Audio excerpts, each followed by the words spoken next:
Good. Excellent. Let's talk about Fashion Week. Let's do it. So we're focusing on spring 2016. Lisa, what are some of the trends that you're seeing already? I was just loving how clean the lines were for so much of the stuff for spring.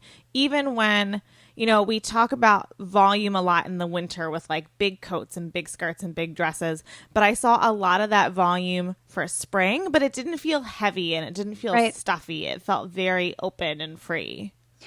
Totally right. I was seeing a lot of black and white, and I know that those minimalist colors really appeal to you. They were across the board. It was black and white, black and white. We were seeing that on one end, and on another end, it was mix and match patterns with a lot of color. So we're not just talking about something with flowers on it. We were talking about flowers mixed with polka dots, mixed with stripes. So it was one or the other. People were going very minimalistic with the color scheme, or they were going wild and crazy. But even regardless of the color palette they were using, the lines typically were really straightforward. We saw a lot of asymmetry. We saw some beautiful lines.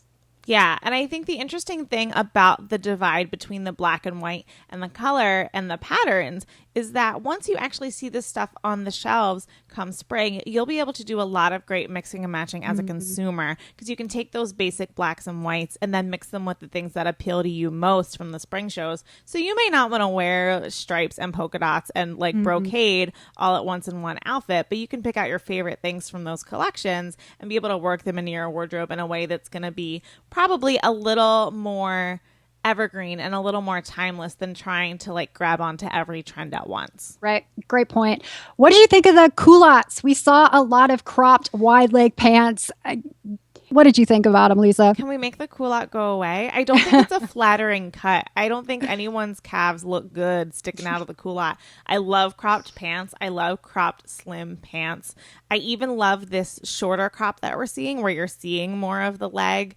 But I really think that the wide, when it bells out below your knee or is just super wide, I don't think it's a flattering look on anyone. It just looks overdone. It looks kind of costumey to me, and I don't think it's a practical look. That's what I thought. Everybody's looking like pirates.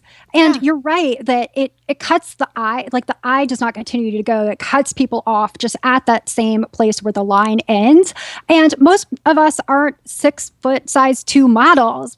Most of us have curves or shaped differently. Yeah. And so it could be a hard style to do correctly. I was kind of meh about that part.